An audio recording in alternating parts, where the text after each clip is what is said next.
Bueno, retomamos acá una vez más, recordando la importancia que es eh, generar totales del 100% por columnas de forma clara. Presentar también en lo posible de forma separada la tabla con las frecuencias y la tabla con los porcentajes. A veces es común que la frecuencia se ponga al lado entre paréntesis o que se ponga en otra columna. Está bien, pero sobre todo en una tesis doctoral donde hay espacio, no hay problema, se puede hacer este tipo de divisiones de manera tal que quede bien en claro de dónde vienen las frecuencias de casos para cada categoría y de dónde vienen los porcentajes. Y si ustedes dicen en estos momentos, profe, dice mi mamá como que le afloja un poquito con los colegas, tiene razón. La verdad que, ¿por qué hago tanto énfasis en esto? Sobre todo porque la batalla es contra nosotros mismos, contra nuestra propia mediocridad. ¿Qué es lo que quisiera desde el fondo de mi corazón? Que no repitan los errores que yo cometí, como haber hecho este curso en su momento, haber procesado los datos, que ya les conté que limpiar mi base de datos en su momento me costó alrededor de 3 meses, porque bueno, habían sido generadas por datos recolectados por 25 personas, pero más allá de eso y de corregir ese tipo de errores, después no va que el primer paso que doy es hacer este tipo de tablas para diferentes categorías y las hago de la forma equivocada y tuve que rehacer el trabajo de 10 días después de revisar el libro. Entonces, por eso es que imploro, repito, que ustedes sean mejores, que ustedes incorporen estas ideas tan simples y las usen.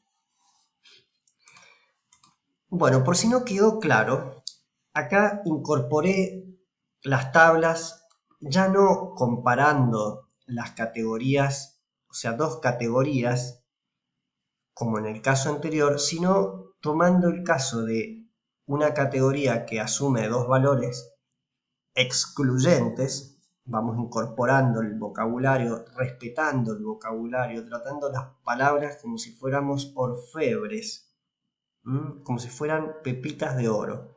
Hay que cuidar la palabra, hay que ampliar el lenguaje. Si ampliamos el lenguaje, podemos ampliar nuestro pensamiento. Entonces, ponemos, en este caso, comparamos, como les venía diciendo, fíjense qué diferencia, acá se nota muy fuerte la diferencia. Tenemos, en principio, la tabla con las frecuencias, donde tenemos el total para cada sitio de ambas categorías, lo mismo aquí, y acá el total, pero por categoría. ¿Sí? Todos los fragmentos son 140, tanto para sitio como para eh, la decoración, pero este porcentaje nos habla de las categorías. Y fíjense lo que pasa cuando vamos a los porcentajes. Espectacular, simple, claro, con un solo decimal, como nos invita Drennan. Fíjense que no hay cosas raras con el redondeo, está todo prolijo, es fácil de leer.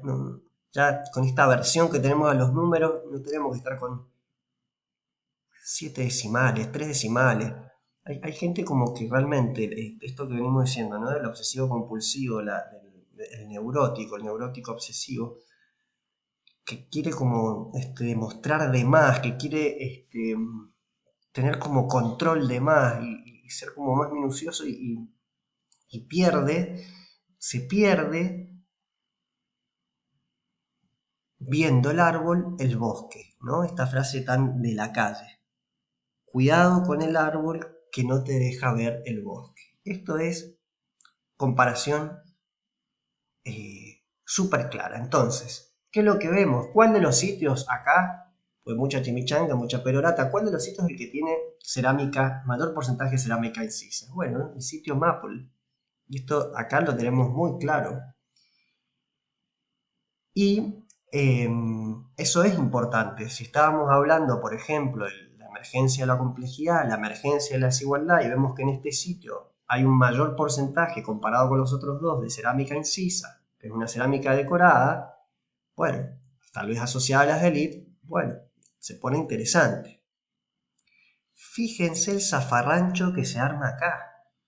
¿Qué pasó? Cuando hacemos o sea, usamos los mismos datos, pero para comparar cuál es el porcentaje en cada uno de ellos de incisa y no incisa. ¿Qué pasó? Se perdió. Hasta inclusive podemos decir que nos da otro valor distinto, que este sitio es el que tiene mayor cerámica incisa. Bueno, no es así, porque es sobre el total de la muestra. ¿Sí? Si tomamos todo el rejunte, mezclamos todos los datos de los tres sitios, ahí es cuando nos da que sí, entre los tres sitios juntos tenemos 64% de cerámica incisa. Y ahí sí tengo para este sitio mayor proporción. Pero esto es mal uso de datos, esto es falta de sentido común. Mucho cuidado. Fíjense cómo ordenando las variables de forma distinta generamos un sesgo bastante extraño. Al menos de que sí queramos saber por alguna razón específicamente sobre el total de la muestra cuál es la proporción de cerámicas incisas y no incisas. Bueno, ahí te creo, si eso es lo que querés ver. Pero sería una primera exploración del lote. La papioca está acá. Esto es lo interesante, que en uno de los sitios específicamente hay más cerámica incisa que en los otros sitios. Y vamos a ir un poco más fino, reafirmando la idea de que comparar frecuencias no nos da mucha información como comparar porcentajes. Fíjense cómo el mensaje es mucho más contundente cuando vemos los porcentajes y comparamos, eh, por ejemplo, en este caso, los dos tipos de decoración dentro de un sitio. Pero también fíjense acá que de alguna manera la frecuencia, cuando lo comparamos entre los tres sitios, no pareciera tan fuerte. En cambio, fíjense en porcentajes, si es que esa fuera la variable que nos interesaría, pero ya hablamos que es engañoso. Entonces eso también es importante, tener en cuenta que a las frecuencias las afecta mucho el tamaño de la muestra. En cambio, los porcentajes son independientes del tamaño de la muestra. Fíjense que acá cambian mucho los tamaños y sin embargo acá con los porcentajes estandarizamos ese tipo de interpretación. ¿Ven? Acá esta muestra es alrededor de 1/3 más grande que la muestra de este sitio y sin embargo con los porcentajes llegamos a la mejor observación que podemos tener acerca de estos datos.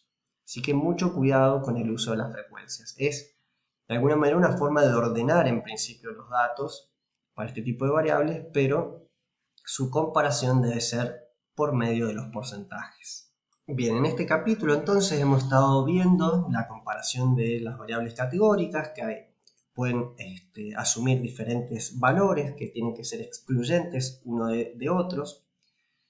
También vimos que se pueden generar sublotes para estas variables categóricas e introducir variables numéricas asociadas a cada variable categórica.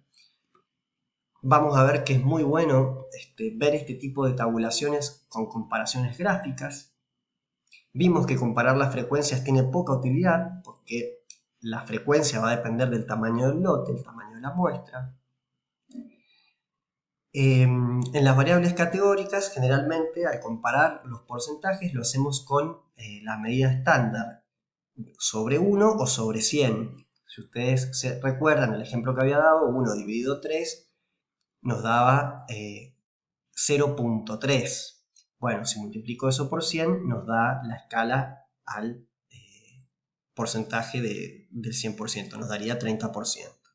Y así hasta completar el total. Y vamos a ver ahora cómo estas gráficas que se pueden utilizar para las variables categóricas son unas gráficas de barras similares a los histogramas, pero mucho cuidado que no son lo mismo. El histograma es un conteo de frecuencias, por lo tanto es algo totalmente distinto, muchísimo cuidado. Y generalmente también como un principio estético y simple, cuando comparamos dos categorías vamos a requerir solamente una barra por caso. Ahora lo vamos a ver más adelante, como en este ejemplo. Simplemente estamos comparando para cada uno de los ejemplos de las casas, si eran grande, mediano o pequeño, si es ovalada, circular, entonces en una sola barra ya podemos ver qué porcentaje ocupan para las casas grandes las ovaladas y las circulares. Y fíjense cómo también se ha introducido, no se distraigan, el valor de la cantidad de casos. Eso también es algo lindo para ir incorporando, que uno además de reportar en este gráfico las proporciones, reporta el caso, la cantidad de casos asociados a cada proporción. Porque acá vamos a ver que no sería lo mismo comparar una muestra de 3 con una de 11. Y una vez más reforzamos esta idea de que las frecuencias están alteradas por la cantidad de casos en el lote, pero los porcentajes no. Aún con lotes muy pequeños podemos generar porcentajes. Esto para estadística descriptiva, para ver patrones,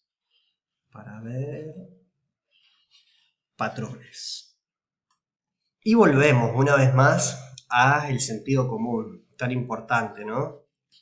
¿Qué elegir? ¿Qué elegir cuando se nos da la oportunidad, habiendo tantas variables? Fíjense cómo para las tablas en las que les contaba, comparando para cada sitio las proporciones de tipo de decoración, este tipo de gráfica es la más clara de todas. Sin lugar a dudas, rápidamente podemos ver en qué sitio hay la mayor proporción de incisos. Es bien contrastante, inclusive en escala de grises, y como acá ya al mezclar variables no es tan claro ver en qué sitio aparece la mayor cantidad de incisos. O bueno, alguien puede discutir que sí, que lo ve. Para Brennan y para mí yo creo que este tipo de gráfica es la mejor. Súper clara, para dos variables, comparo cada sitio, identifico mi resultado. Ahora bien, fíjense lo que puede llegar a pasar cuando tenemos no dos variables categóricas, sino, por ejemplo, 8 tipos cerámicos, 8 variables categóricas para cada sitio, la presencia de 8 estilos en cada sitio. Y cómo esta imagen nos va dando con mucha claridad. Vamos a tomar, por ejemplo, el caso del estilo B y vamos a ir revisando. Estilo B, estilo B, estilo B, estilo B. Bueno, wow, Maple Knoll tiene una proporción gigante, o contrastante, ¿no? Con el resto de los sitios. Casualidad, ¿qué pasa si justo el estilo B está relacionado en Maple Knoll con la categoría inciso? Bueno, interesante. ¿Qué pasa si era un estilo de las élites? Bueno, fíjense ustedes cómo acá ya cambia. Esto que es tan simple, acá ya está más complejo. Uno cree que lo hace estéticamente más bello y sin embargo esto es mucho más simple, como una radiografía. Y acá ya la empezamos a complicar. Una invitación a reflexionar.